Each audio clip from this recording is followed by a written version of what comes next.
Hey, everybody. Jim Cummings here. Welcome to my podcast, Toon'd In with Jim Cummings. We have a great guest for you today. But before we get to that, make sure you like and subscribe. Our podcast has partnered with the largest Comic-Con in North America, Fan Expo, the Juggernaut. We're touring all over North America live, so get your tickets and come be a part of the live audience. It'll be fun. Go to fanexpohq.com for the tickets. We'll see you in a city near you, or a little bit away, but you can drive. And with all that said and done, sit back and enjoy today's episode. And as always, thanks for tuning in to Toon'd In with Jim Cummings. Welcome back, everybody, to another episode of Toon'd In with Jim Cummings. I'm producer Chris, joined as always by the legend himself, Mr. Jim Cummings. How are you doing today, sir? Hello. Yet another day in paradise. And look who we've got on the show today. Yes, wow. We have a very special guest today. Everyone knows who I am. Yes. Right? Oh, Meg. Well, they know of you. We have a very special guest for you today. We have none other than Aaron Blaise. He worked at Disney for 21 years, worked on projects such as Beauty and the Beast, Lion King, Aladdin, Mulan, and many, many more. We're going to have a great conversation with him today. Thank you so much for being here, sir. Thank you for having me. I am completely and utterly honored. So thank you for. I went through the roof when we got the email for you guys asking about it. So I'm super happy to be here. Well, that's great. Well, we appreciate that. We really appreciate having you here. Thank you. You're a true genius. I mean, my goodness, there is no question.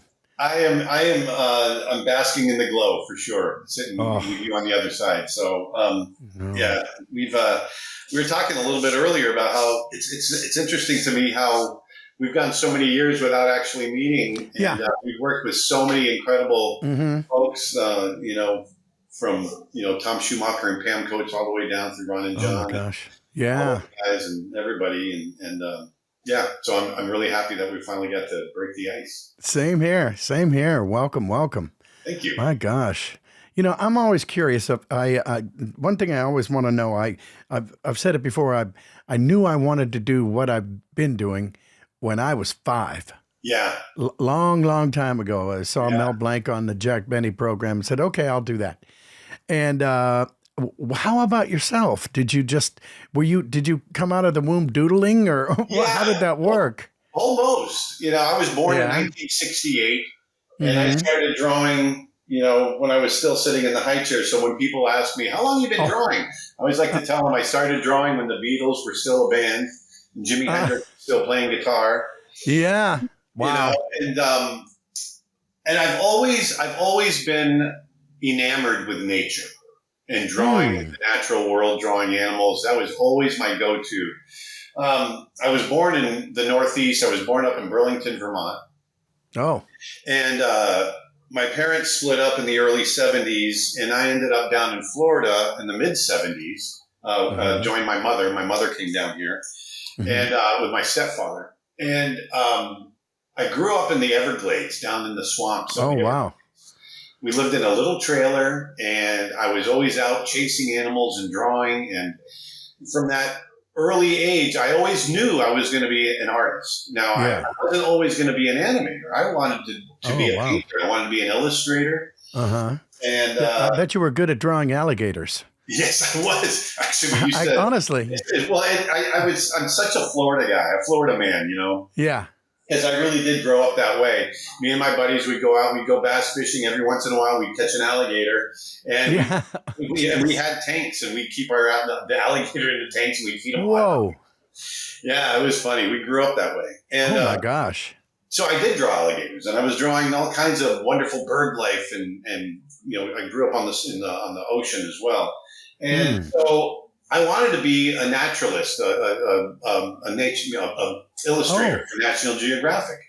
When I'd go to sleep at night, and I had these stacks of National Geographics under my bed, and I'd read them, and I have these dreams of going to all these places. And so that's what I wanted to do. So I went to college to be an illustrator for National Geographic. And that door kind of closed because they only freelance. They didn't have staff illustrators. And so all of a sudden, I found out about 2 companies coming to our college to interview for internships. One was Hallmark Cards, and the Oh other my one, gosh. and the other one was Disney. Well, And I've worked so, for both of them. I can't yeah, believe that. so That's I put amazing. We have together a portfolio something for else in Disney. common. Yeah, and I got in. I got into this internship, and I trained under Glenn Keane. And, Oh, wow. yeah, so he taught me animation, and that was 40 years ago, or just about 40 years ago, and Wow. I never looked back. And so here we are. That's Oh, not a bad no person kidding. to learn from. Yeah, No kidding. Yeah, and I mean, I was this 20-year-old kid that knew nothing about animation. I didn't know who Glenn Keane was. Yeah. Didn't know anything about it. I was this animal nerd that came in that knew how to draw, and so he took me under his wing. And they were just finishing up Oliver and Company and starting The Little Mermaid. Oh, And, yes. yeah, and so he started talking because he had kind of a similar background. Kind of fell into animation, and he started talking to me about animation from this artist, illustration, painter, classical artist point of view. And I was, and if you've ever seen Glenn talk, he's just so passionate about everything he talks about. And so I was just within 10 minutes of sitting down with him, I knew that's what I wanted to do. Yeah. Wow. No kidding. Yeah. Well, I think the earlier you decide what you want to do, the better. Really, just plain old the better. Absolutely. I mean, it's from both my parents are artists. They weren't artists by trade, but they are artistically inclined. My father was a musician as well. He was on television. He was on all kinds of stuff. And wow. And so we grew up, with a lot of music in the house, drawing and painting. Everyone was doing it in our family. And so when I showed an affinity to it, there was no doubt, from the age of, like you said, 5 years old, they're like, you're going to be a commercial artist when you grow up. And, that's never had any other doubts, And so I was very lucky to have parents that supported that. Boy, you're not kidding. Yeah. When I told my dad, I said, well, and it's oddly enough, I made my living briefly, maybe two and a half years. I lived in New Orleans and I designed and painted Mardi Gras floats.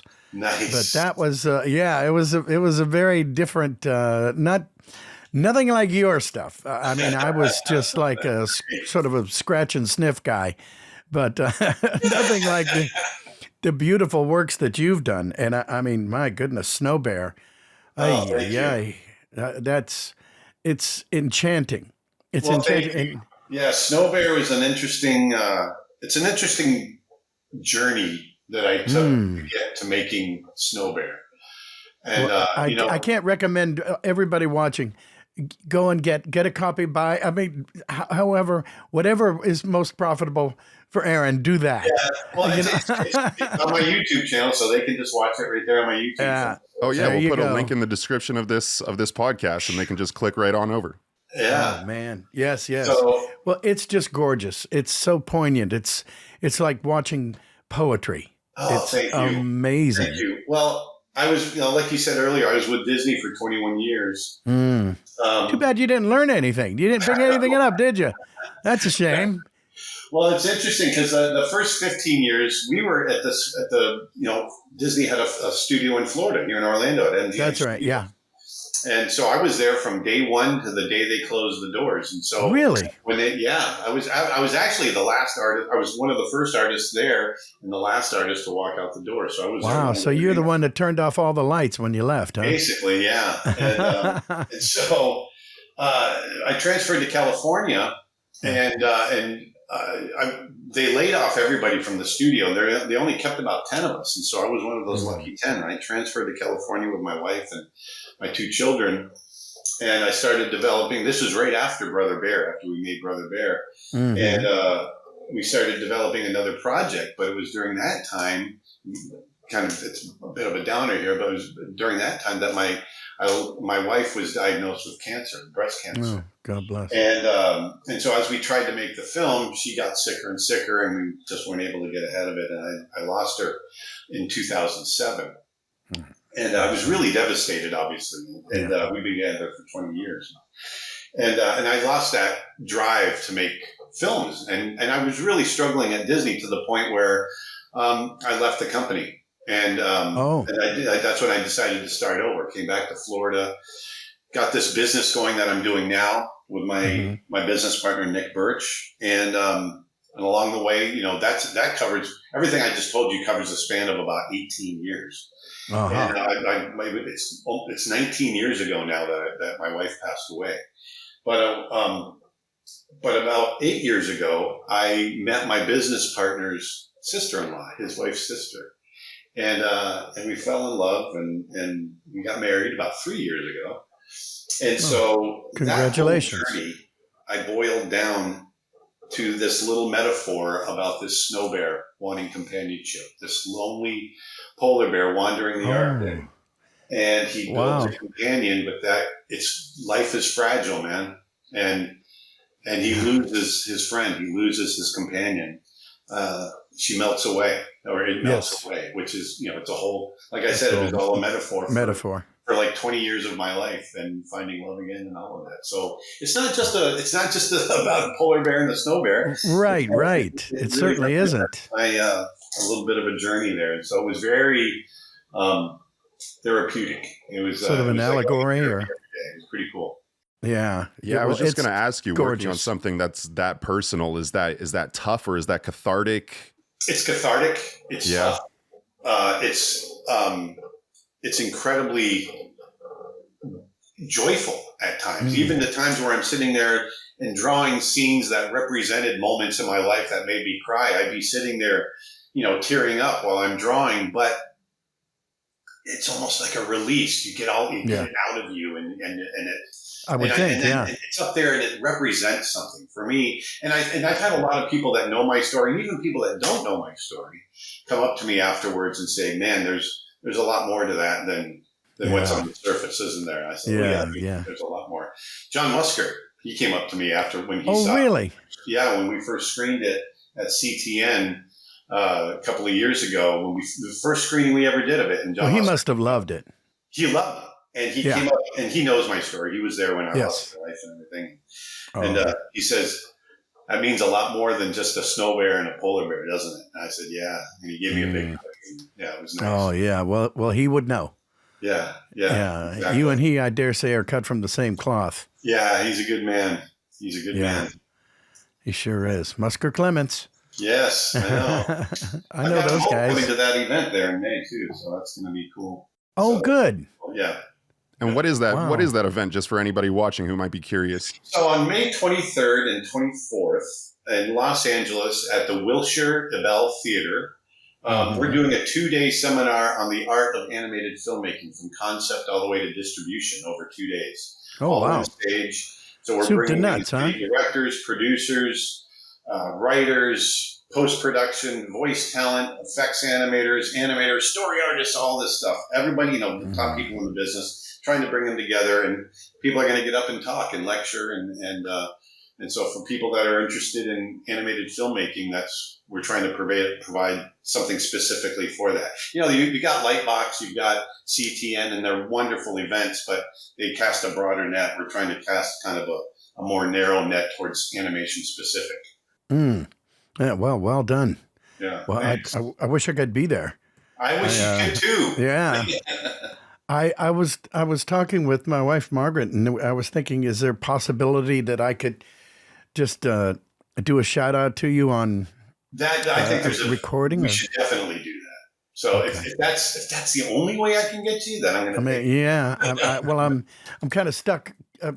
Contracts are signed, and you know how that goes. I'm with you.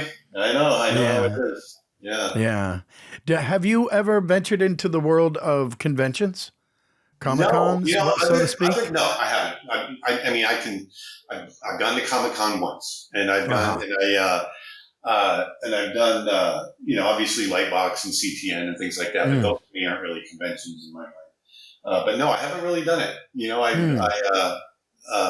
I have a feeling I'm probably going to be dipping my toe into it a little bit more coming up, but no, I haven't done it.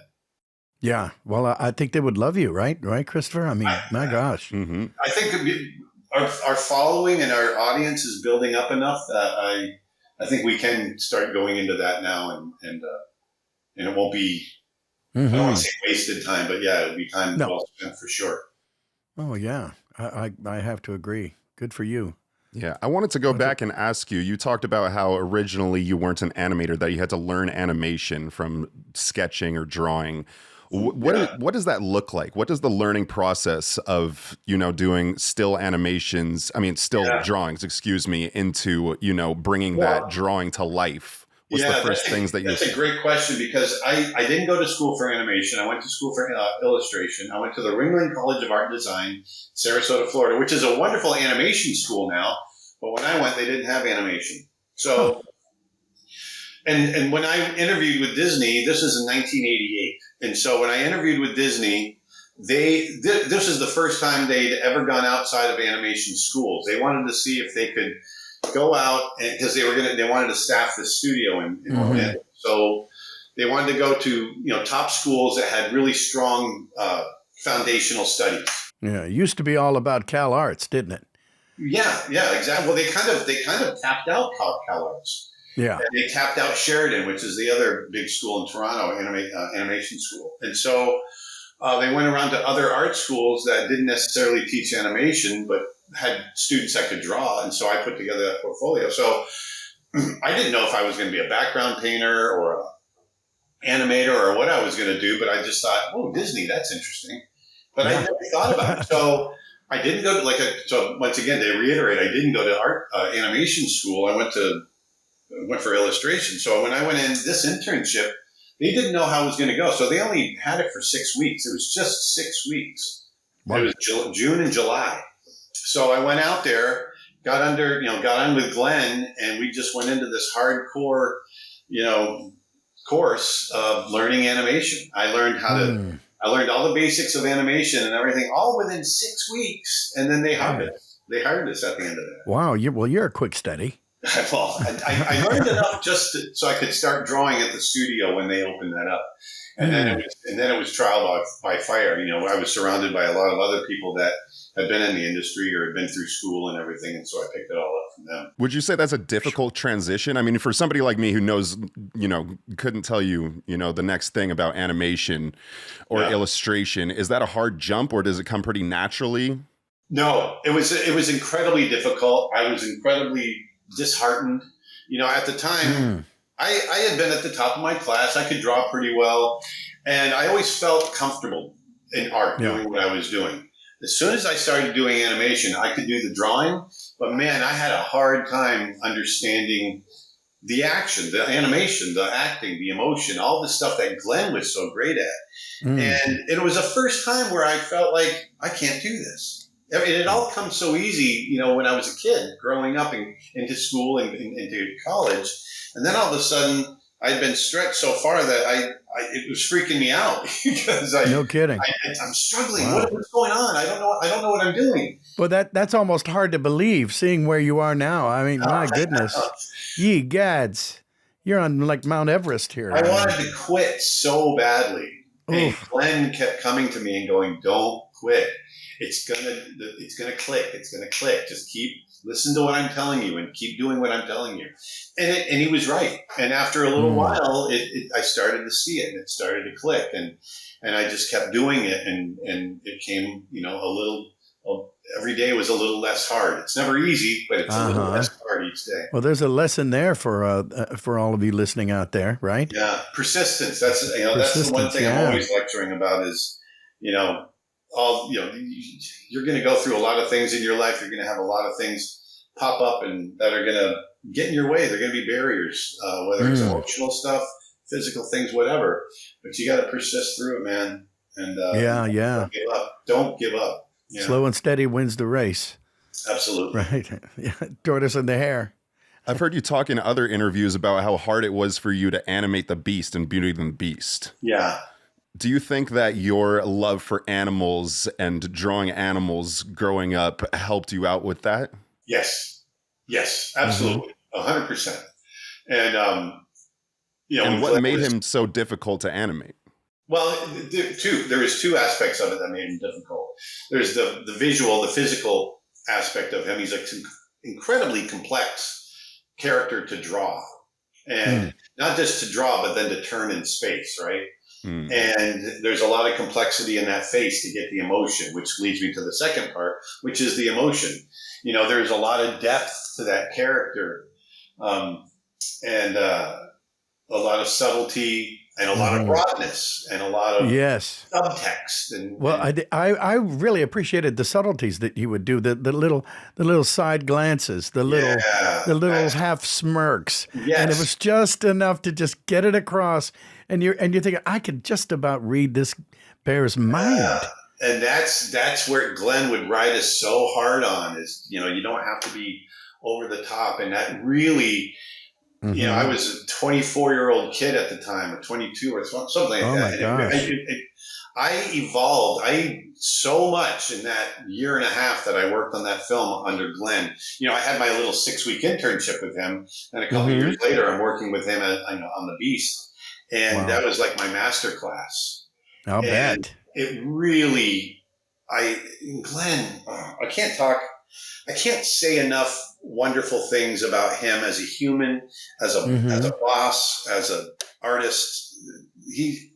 Everything I am is because of that guy, because he gave me so many opportunities. And one of the things about Glenn is just how generous he is with the work that he gives out. He was the supervisor of The Beast. He could have hoarded every great shot for himself. But there was 5 other guys, and some of us, like myself, were evolving and looking for our break. And so he gave us really wonderful, juicy scenes that we could put on our reel and would launch us into our career. And so no kidding. The sequence in Beauty and the Beast where they're arguing back and forth in front of the fireplace where she's trying to bandage him. It's a short sequence, but it's extremely broad, but it's also subtle. And there's a lot of really wonderful acting opportunities in that. And so he gave that to me, and that just launched everything. That to this day, that's one of my favorite sequences that I ever got. Oh, that's wonderful. Yeah. Now how a lot of people still to this day think that when you're doing a movie, when you're doing a cartoon, from my angle, I'm sitting there watching a finished product and mouthing. Yeah. I'm following the lips. I'm following the. Can you straighten everybody out on that? How that works between the actor, the voice actor, and the incredible animator? I mean, what's the sequence there? Let's get this over with once and for all. I'll go all the way back to the act of writing. So when we write a character, we have a character in mind. And so we write it, then we design the look of that character around what we've written. Then now we've got to find someone that's going to fit that character that we've created as a voice, right? And so we go out and in your case, for Winnie the Pooh, let's say it's Winnie the Pooh. And so now we will storyboard we've got the character, now we storyboard the story. Now we need somebody to give it some life. We've got what we've written on page, and now we've got some images up on the screen in storyboard form, but now we need someone to really bring it to life through the... Well, then you need to animate some honey. That's right. And I promise you that will help. Oh my God, this is amazing. So very much. And so it's that's the meat that you give the animator. And we sit down and we've got a couple of ideas in our head, but when you give us something like that to sit down, now all of a sudden, ping, it just comes to life in your mind. And it's just a matter of making it go from your brain down through your arm and out of your hand. But they really depend on having... So that's the circuit. Okay. Wow. Yeah. Jeez. So that's incredible. And so many wonderful talents that have come through, whether it's you or Robin Williams or whoever it might be, even guys like, I remember Frank Welker doing Raja the Tiger when I did that. Yes. Stuff like that. It was really funny. Yeah. And Abu. Just doing animal sounds really gave me some meat to work on. Yeah. I just spent the weekend with him. He's a great guy. Oh yeah. That's great. My gosh. Now, have you ever been tapped to do some of these Comic-Cons out here? Because I would imagine, different animators like Tad Stone's guy who came up with Darkwing Duck. He does them a lot, and he has a good time. I know. It's I have not, and I'm hoping maybe as we get a little further down the road and some of the work that I'm doing now. Because, for the last 15 years, I've really, outside of Snow Bay, I've really focused on education. That's what I've been doing. Oh, and, okay. So I've been creating teaching. It's funny. When I came back to Florida, I was really trying to figure out what the heck I was going to do. And I knew I didn't want to work for the studios. I needed to redefine myself. I needed to find myself. I needed to heal. I wanted to do all that stuff. I wanted to do something that would put some good back into the world that my wife would have been proud of. Yes. All of that. And I remember sitting down and having a coffee and thinking about this. And Glenn Keane popped into my head. And I was thinking about all the things that he had given me over the years and taught me. And then Mark Henn that had taught me stuff. And then Andreas and James Baxter and all these wonderful animators that have kind of imparted wisdom to me and that I was able to grow from. Yeah. And so then I thought, I can pass that on to another generation. And so that's what started this. I thought, I can do this on the internet.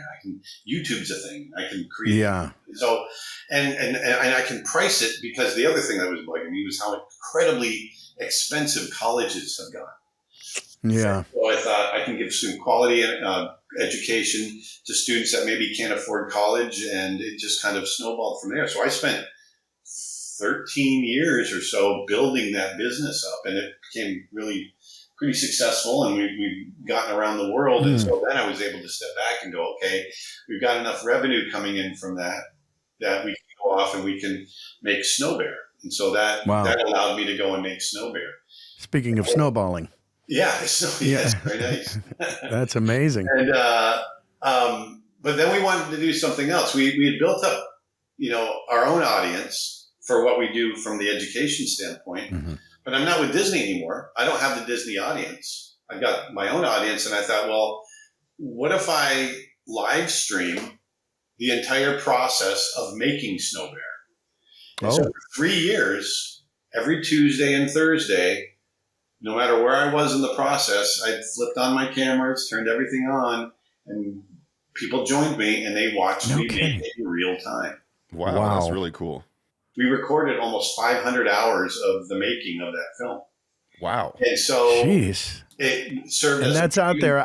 I suspect people can tap into that as we speak. Members on our site, we've got the library, and if you become a member on the site, you tune into the library and you can go through the archives and you can watch any aspect of making the film. It's only 500 hours. I'll do that tomorrow. Exactly.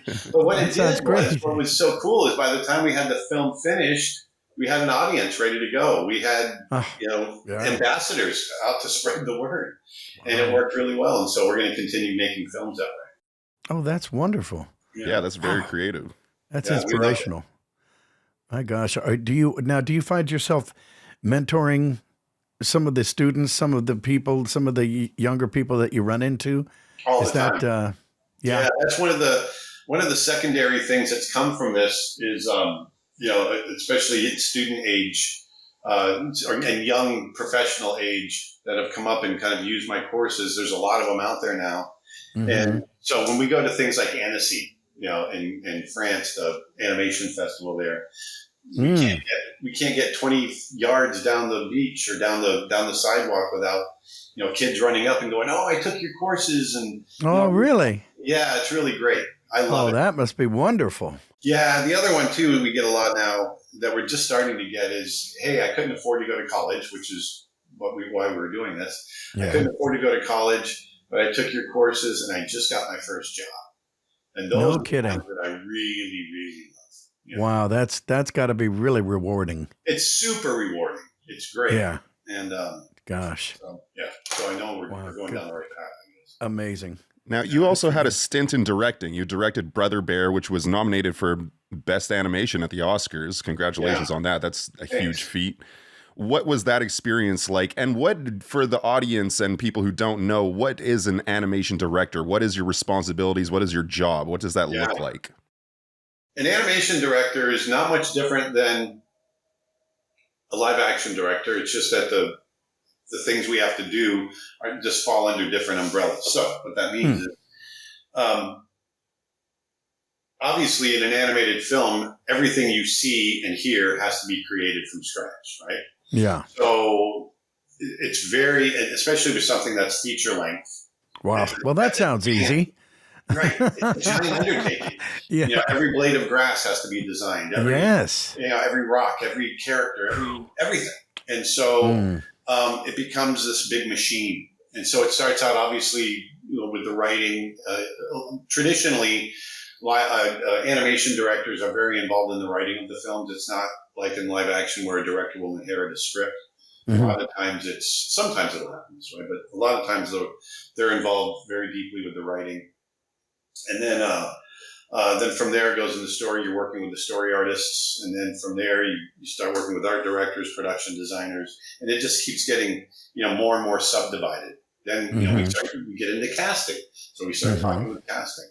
We get into music. You know, I was going to ask you that. At what point do you go to the composer or the orchestra? It's interesting. You know, with Brother Bear, the songs were written by Phil Collins, and Mark Mancina scored it. Yeah. But Phil also wanted to be involved a little bit with scoring too. He wanted, you know, because he was interested in doing that. So Mark was really great in kind of guiding him through that part. He picked a couple of sequences that were obviously percussive, and and so and he scored those. But obviously, you know, the songwriting in Disney films and a lot of musicals, the story doesn't just stop and then pick up at the end of the song. The song should carry some arc of the story, some aspect of the story. So yes. Yeah. So that being said, you know, Phil and Mark were involved in the story process of the film pretty early on. So, you know, but on the other hand, when I did Snow Bear, I didn't, you know, I brought Mark in probably towards the last quarter before, you know, because I was kind of working it out, but there was no dialogue. There weren't a lot of story changes. So it can vary. And that was just straight score. So if it's just a straight score, non-musical, you can bring them in towards the end. But if you're writing songs, you want to kind of keep them through. And we had weekly meetings with Phil because he was part of the story team. So he'd write lyrics and he'd call me at home and sing me some lyrics. And, it's pretty cool getting phone calls from Phil Collins. Yeah, no kidding. I was about to ask, did your conversations ever stray away to, you know, his musical career or something like that? Yeah. Oh yeah, especially in the recording sessions. One of the coolest sessions that I've ever had in my career was we did the opening. Phil wrote the opening song to Brother Bear, the Great Spirit song, and but he had just done Tarzan, and so we wanted to do something a little different because we didn't want to sound like we're repeating ourselves. So we decided. And poor Phil, he wasn't happy about it, but he rolled with the punches. But we decided we wanted someone else to sing it. And so at first we thought Richie Havens, who's a great, you know, Woodstock. Oh my gosh. Yeah. But and he would have been great, but he wanted to change the key. We didn't want to change the key, so we got Tina Turner instead. And so that was pretty cool. So one of my greatest experiences that I had was I went to Switzerland to record Tina, and Phil lives there. Switzerland. So Phil came to the recording session, and you know, and I grew up in the 70s and 80s. So Tina Turner and Phil Collins were One More Night was my prom song. Oh my gosh, yes. You know? Well, one of my favorite things, he goes, there and yes, I'm going to sing that bloody song again. I can feel it coming in the air. Okay, Phil, we get it. Oh, man. And sitting there having lunch, and I'm just this kid from the swamps of Florida, and I'm sitting here, and Phil sitting here, and Tina sitting there, and it's just the three of us together. Just another day. Another day at the office, right? Yeah, typical. Yeah, and I remember, you know, it was before cell phones, and I'm just going click, click, trying to take these mental pictures so I don't forget it. Yeah, it was amazing. Yeah. Oh man. Yeah. Well, that's an amazing. You've got some memories there. I do.